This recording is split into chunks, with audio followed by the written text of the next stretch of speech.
We continue now at the top of Daf Chavdalad Amud Aleph and Meseches Eruvin. This is Eruvin Daf 24a. The Gemara previously had said that if you have an area that's hukaf ladira, it's surrounded to live in, and it's more than a beis asayim, that would obviously be mutter. But if it's nizra rubo, if the majority of it is planted with vegetation, it's going to be a problem. It's not going to be considered ladira anymore. And Rav Huna Bereder Rav Yehoshua had said that if the area that's planted is a beis asayim or less, it's not more than a beis asayim, it would actually be mutter. And now the Gemara asks that shouldn't be true, because batalei lagabe ruba, if the case is nizra rubo, if the case is that the majority was planted, the rest of it should be batal to the majority, and it should be as if the entire thing is nizra. Rashi says batal lagabe ruba v'have kilu nizra kulo. It should be considered entirely planted with vegetables, and therefore it should no longer be considered ladira. So this leniency that Rav Huna Bereder Rav Yehoshua said should not work. V'havelei karfev yoser mi beis asayim. It should be considered a karfev more than a beis asayim. V'yoser, it should be a problem. Rashi says v'havelei karfev yoser mi beis asayim. V'av agav de hukaf ladira chashav kilo hukaf ladira. It should be considered not hukaf ladira. To have a kulo gina, it's all going to be considered a gina. Uvegina, and when it comes to a garden, lo mahani hukaf ladira. Hukaf ladira is not going to help. So the Gemara now is going to have two more possible versions of Rav Huna Bereder Rav Yehoshua's statement. Here's the second version. Eloi etmar hachi etmar. Rather, if you're going to say this statement of Rav Huna Bereder Rav Yehoshua, it should be as follows. Ha miuta shari. First, make a diuk in the original statement. It said nizra rubo. If the majority was planted, it's going to be a problem. But if the minority was planted, you'd still be okay. If the minority of this karfef was planted with vegetables, then it would be okay. And on that, Amar Rav Huna Bereder Rav Yehoshua, Rav Huna Bereder Rav Yehoshua said, Lo amar el de lo have a beis asayim. That's only true if it's not a beis asayim. Aval beis asayim aser. But if it's the size of a beis asayim, it's going to be aser. Meaning, in this version, Rav Huna Bereder Rav Yehoshua is being strict. He's giving a chumrah. Rashi says, "De lo have hahu miyot de nizra beis asayim, de lo chashav lehibadel min achatzer." If it's not a beis asayim, it's not chashav enough to be separated. Uli karus lo shem levado. It's not going to have its own shame.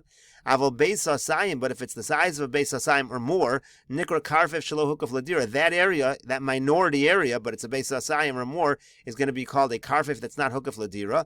Ve'alfa gav deilo have a be'anpei navshe kebeis asayim lo mitzar. Now, even though if on its own, if it would just be exactly a beis asayim, it wouldn't normally be a problem. Hacha de nifritz l'chatzer, but here it is open to a chatzer. V'chatzer nifritz alo, and the chatzer is open to it. Kai malon de aser lataltal mi karfef l'chatzer. We hold you're not allowed to move stuff from a karfef to a chatzer. That follows the rabbanon, as the Gemara is about to say, not Rabbi Shimon that we had in the previous Amud. To have a rishus hanifritz alamakom ha'aser la, it is a rishus that is open to an area which is aser.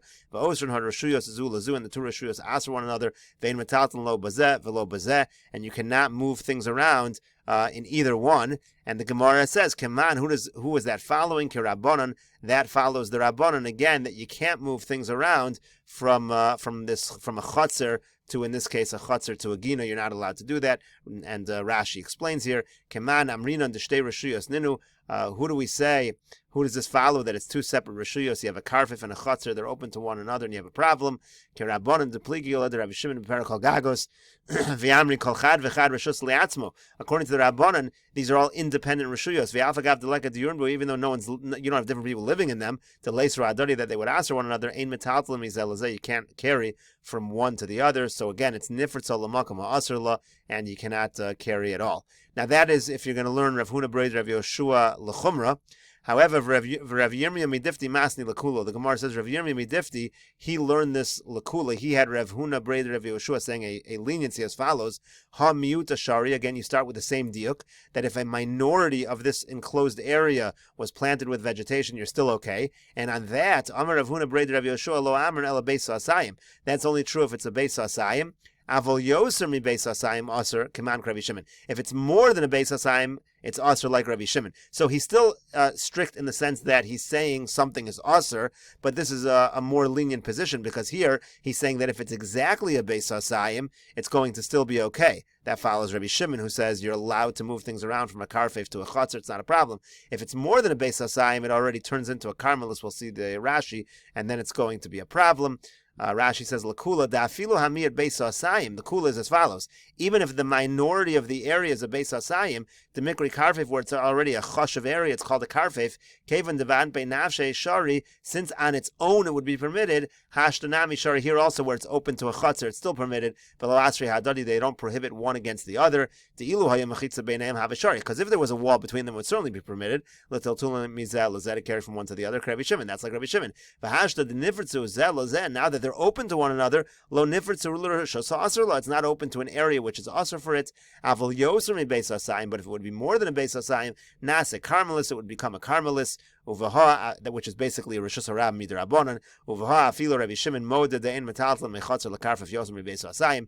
In this situation, even Rabbi Shimon would admit you're not allowed to carry from a chotzer to a karfif, which is more than a beis asayim, shelo hukaf l'dira, which was not surrounded for dira purposes. V'hacha de nifritzu zeh lozeh harei kol echad nifritz l'makom ha'asr lo. So in this particular case, where they're open one to the next one, each one is open to a makom ha'asr lo. Again, if it's more than a beis asayim, and then in that case, even Rabbi Shimon would say it's going to be a problem. Now the Gemara in the previous Amud had said, "Nata rubo harehu kechatzer umutter," that if you plant it with vegetation, that's a problem. But in contrast, if you plant it with trees, even the majority of it is planted with trees, it's still going to be considered hukaf ladir and it's mutter. The idea being that the presence of the trees actually makes it more comfortable to live in, so it's still considered surrounded for living purposes. So the Gemara says, "Amar Rav Yehuda, Amar Avimai." Rav Yehuda says in the name of Avimai, "V'husha asuyin itztablos." It has to be made in rows, meaning that it's planted in a manner which it's comfortable to dwell there. For Rav Nachman, Amar Afa B'Shein asuyin itztablos. Rav Nachman says, even if it's not made in that manner, it's still going to be okay. Mar Yehuda iklu levei Rav Huna bar Yehuda.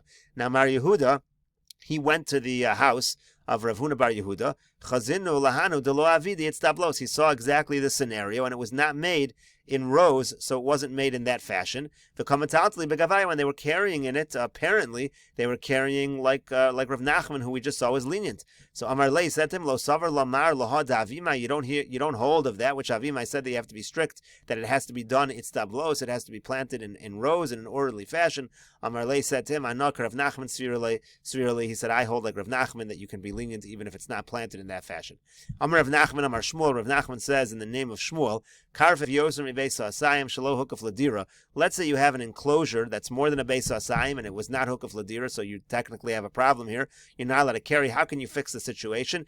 Keitzad huosa, how can you fix the situation? Now, Rashi here explains that what happened was he later put his own dira, his house or whatever it was, he put it right next to this karfef. So now he wants this karfef to be the yard of this dira. He wants to basically now make it hukaf ladira.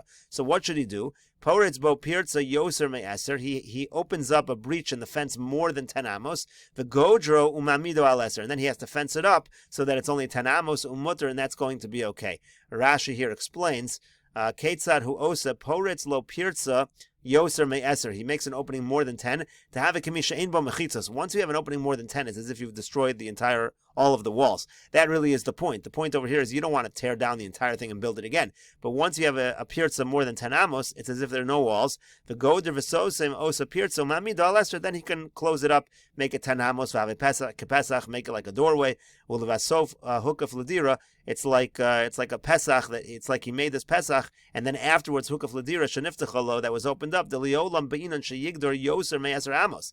He always needs to make sure to have a fence more than 10 amos. Dipar it's eser levad, because if he would make a pirza, if he would make an opening of only 10 amos, the godra, and then fence it in, lo chashav hahu hekef l'shem dira. That's not going to be called hekef l'shem dira. Ela kamish asa pesach. The ad eser leolam have a pesach. In other words, if you make a breach of 10 amos or less in this wall, that's just like making a door in the wall. You haven't destroyed any of the mechitza over here, so you're not really, when you're then building onto this opening, you're not doing a hekef l'shem dira. But the point over here is if you make an actual real pirza, so then you have a situation where it's levasof hukaf ladira. You've now been makif it. You've now surrounded it for dira purposes, and so then it's okay again as long as the original pirza that you make is more than 10 amos. So they asked the following question: Paratz amma v'gader amma. Let's say he makes a breach of an amma, closes it up. Paratz amma v'gader, does it again, makes another breach of an amma and closes it up. Ad she'yishlim li yoser me'eser, and he does this more than 10 amos. So in total, he's created a breach of more than 10 amos, but he doesn't do it all at one time. Rashi over here says, Paratz amma etzel stima v'gadra v'yod paratz amma etzel stima sama hachadasha v'gadra to lo paratz yod amos ke'echad v'lo gader eser amos v'vas achas. He doesn't make a pirza of 10 amos in one shot, doesn't make a fence of 10 amos in one shot. Ela ma'at hayaporitz v'goder miyad. He's just constantly making small breaches and then sealing them up. Is that going to be considered the same thing? So what would be the halacha in that case? Ma, what is the halacha? Amar Lei said to him, Lav hainu detanan. So he said, they responded, isn't that the following Mishnah? It says as follows: Kol klei bali batim shiuran karimonim. The halacha is, if you have kalim that belong to a bali batim, not professionals, just regular household items, household kalim, so then the shear is it has to have a hole the size of a pomegranate to no longer be a kli in order to be tahor. Let's say you had this kli was tameh and now you want to break it, or it breaks and now you want to know whether it's tahor now. If the hole is the size of a pomegranate or more, it's going to be considered, it's going to lose its shame kli. It no longer has the status of a kli and it loses the tumah. So on that Mishnah, Chizkiah asked the following question: Nikev kemotzi zayis v'sasmo v'chazrav nikev kemotzi zayis v'sasmo. Let's say it has a hole the size of an olive, you close it up. Another hole the size of an olive, you close it up. Ad sheshlimo lemotzi rimon. If you added up all the holes, it would be a pomegranate size, but it wasn't all in one shot. Ma, what's the halacha? It's almost the same exact question as our question over here with the pirtzas in this wall that is lohuk of ladira. The Amar le Rabbi Yochanan, and Rabbi Yochanan answered Chizkiah's question as follows. He said, Rebbe Shanisa Lanu Sandal Shenifsuka Achas Meyaznim. He said, Rebbe taught us that if you have a shoe and one of the flaps on the shoe breaks, V'tiknan, he fixes that flap, Tamei Medris, it's still going to be considered Tamei Medris. It's still going to be considered something that, let's say, is used for support. And if a Zav were to step in that, use that shoe, and it would support him, then it would be Tamei Medris, and it would become an Av HaTumah. That's the difference between Tumas Medris and, let's say, Tumas Maga. So it becomes an actual Av HaTumah. It assumes the status of Tumah of the Zav. Now, Nifzak Shniya, now after you fix the first one, the second one breaks. V'tiknan, you fix the second one, Tahor min medris. It actually is tar from medris, even though you didn't have both broken at the same time. In both scenarios, there was only one flap broken, but we are allowed to combine the two things breaking and say it's as if both flaps broke, and it's tamei, and it's no longer tamei medris. Aval tamei maga medris. It is tamei as if it touched a medris. In other words, the original, since this shoe can now be used for other things, it's still a kli. It's no longer a shoe, so it no longer is used for support. So it's not tamei medris, but it could be considered a kli in general. And it's as if this secondary kli touched the shoe, and it is now going to be. It's not going to be an avatum anymore. It's going to be a rishon latuma. That's maga medris. It's now as if this item, this shoe, this broken shoe, touched the shoe, the very same shoe, and it's like a kli that touched the shoe. It's going to be a rishon latuma. V'amrit Allah, and it was said on this Mishnah over here, Ma'ishna Rishona dehakaima shniya. What's the difference that when the first flap breaks, the second one is still there, so it's still considered a shoe? Shniya nami hakaima Rishona. When the second one breaks, the first flap has already been fixed, so you always have at least one flap. Why is that suddenly no longer a shoe? And you said on this case, you said as follows: Panim chadashas bo'olakan.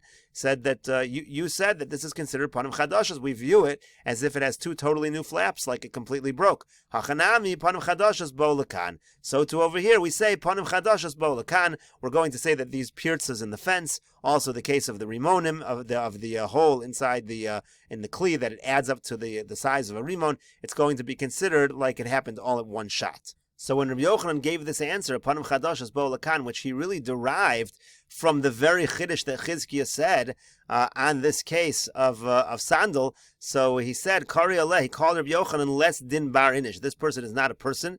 Ika de amri kagon and dein bar nash. Some people say the expression was, this person is a person. Rashi here explains.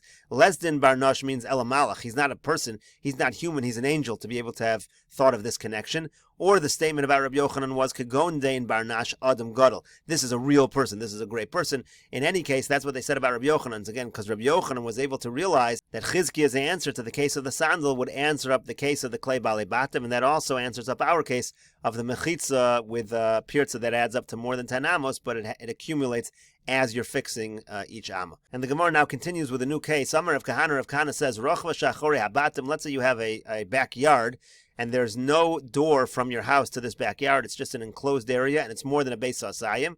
So it's hukaf shelo ladira. It's surrounded not for living in, and it's more than a beis hasayim. As we said before, ein metaltlin bo ela bedalet amos. You can only carry 4 amos. Otherwise, you're not allowed to carry more than that.